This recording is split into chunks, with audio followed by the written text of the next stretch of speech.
अगदी अजूनही त्याच्यातून आपण जे आपल्याला कोणत्या गोष्टी करायला पाहिजे. विद्यार्थी अनभिज्ञ आहेत, प्राध्यापक अनभिज्ञ आहेत. आपण पोर्टलवर मार्क्स भरताना आपण 2-2, 3-3 वेळा एकच पोर्टलवर मार्क्स भरलेले आहेत. हे असं आपण जे कुठलीही गोष्ट असेल, मग ती NDP असू दे किंवा आणखी कुठलीही, पण त्याच्यामध्ये ज्या अडचणी येणार आहेत त्या अडचणीला आपण कसं सामोरं जायचं हेच या आजच्या सेशनपासून आपण आज कुठली गोष्ट बघा, जी नवीन गोष्ट असते ती सुरुवातीला आपल्याला कठीण वाटतेच. ती कुठली आपल्याला वाटते की आपण सरळ करणार आहोत, परंतु कोणतीही गोष्ट कठीण जरी वाटत असेल तरी त्याचं भविष्य मात्र चांगलं असणारच आहे, असं मला अशी पॉझिटिव्ह कॉम्बिनेशन म्हणते.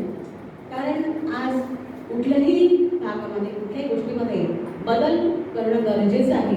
आणि जे बदल करत नाही, जो भाग ज्या भागामध्ये बदल होत नाही तो मात्र कुठेतरी या काळाच्या ओघात मागे राहतो.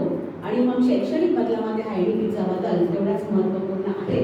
आज आपल्याला कठीण जरी वाटत असला तरी आपल्याला तो पुढे एक प्रगतीच्या वाटेवर नेणारा असेल असं मी एक पॉझिटिव्ह कॉमेडी म्हणू शकतो. दोन्ही सेशनमध्ये आपण बघितलं सगळ्यांचे आपण विचार आपण मंथन झालेला आहे आणि त्या अनुषंगाने अडचणी जरी असल्या त्या अडचणींना सामोरं जाऊन 2-3 वर्षामध्ये आपण मात्र त्यामध्ये आपण सगळ्या गोष्टींना आपण चांगल्या पद्धतीने आपण पुढे जाऊ आणि पुढे नेऊ असं मला या कालच्या सेशनपासून नक्की वाटायला लागेल.